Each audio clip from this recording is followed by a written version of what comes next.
There's two challenges that people typically ask for assistance with: destroying power cores and getting Mothership Support Gunner Kills. Obviously, you can't force your enemy to run either of these streaks, which is why the challenges are so difficult. So if you missed my PowerCore video, I did a very elaborate guide on the best methods to dispose of a power core should you encounter one. I highly suggest checking it out if you haven't completed it yet. So many times I've seen clips of people doing some of the worst and slowest tactics against a deployed power core.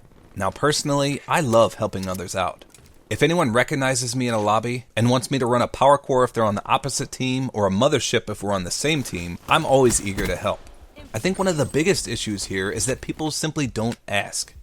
You'd be surprised at how willing others can be to help, even in the Call of Duty community, which is known to be pretty toxic. If you ever find yourself getting pub stomped into the ground, don't back out of the lobby. Instead, find whoever was calling in the raps or getting the 50+ kills or what have you, and send them a message.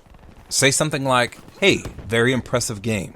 Would you mind running a power core next match to help me complete a challenge?" The worst they can say is no. I myself don't normally run the higher up streaks, and that's not to say I can't earn them, of course, but I typically play solo.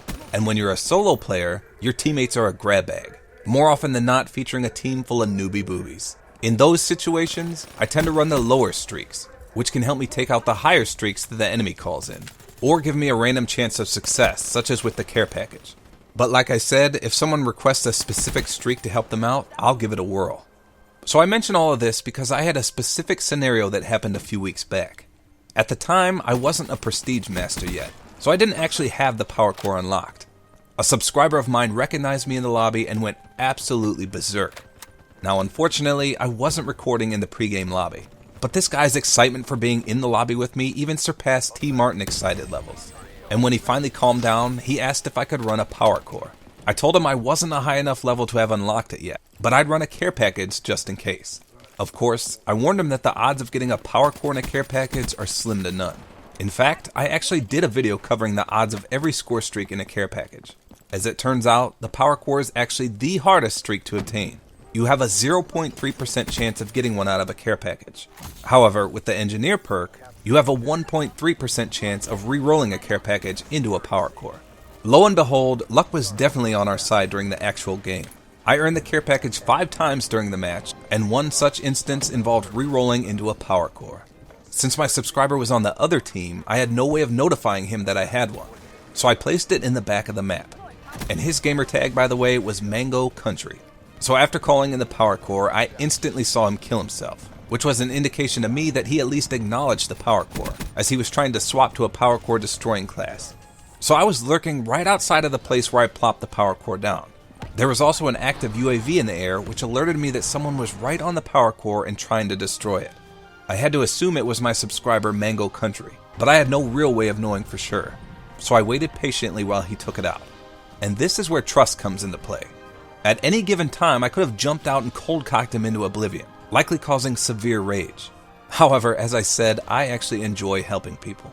So once I saw the power core got destroyed, I jumped out and killed the attacker, which luckily was indeed Mango Country. However, after the game, I asked him if he got credit and he said no. He said someone got the final shot at the last second.